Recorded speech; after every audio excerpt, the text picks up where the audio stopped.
He loses his fight for life. But what is his legacy when it comes to spinal cord research? From NBC News World Headquarters in New York, this is NBC Nightly News with Tom Brokaw.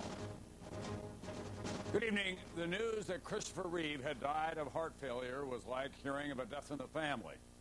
He was that familiar to America, first as a movie star, then as a quadriplegic, and finally as a tireless spirit, an advocate for more research, more hope for the millions who shared his broken condition and daily struggle just to breathe. He died Sunday of cardiac arrest after becoming infected from a pressure wound. That's a common condition in spinal cord cases. We're going to begin tonight with NBC's Bob Falk. As Superman, he could bend steel with his bare hands.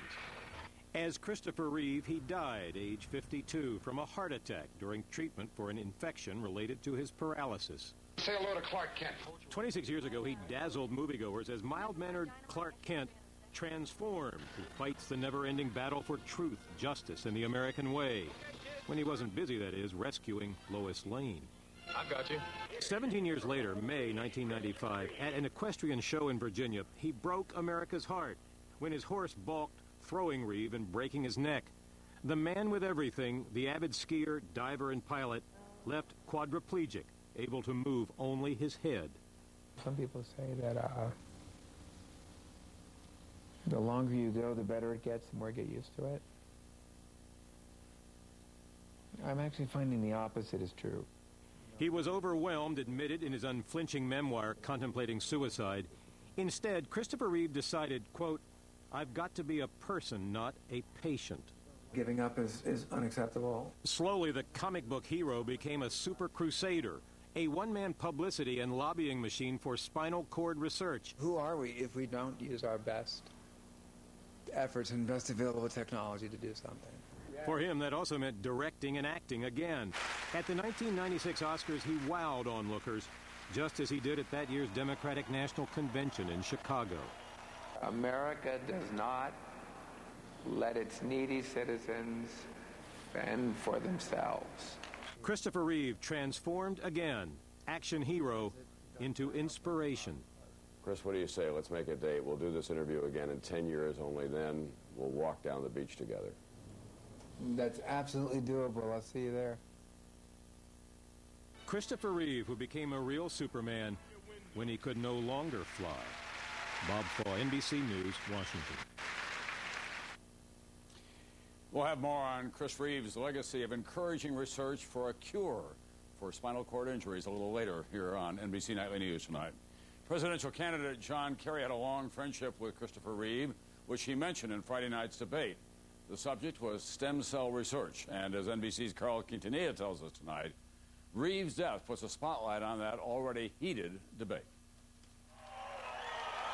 John Kerry today mixing politics with the personal, upstaging his planned remarks on energy with a eulogy to Christopher Reeve.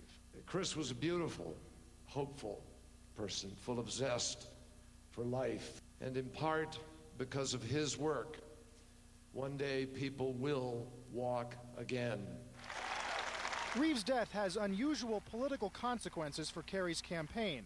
The two men were friends for 15 years. Dependent, again, on how research progresses. Lately, Reeve served as an unofficial advisor on stem cell research.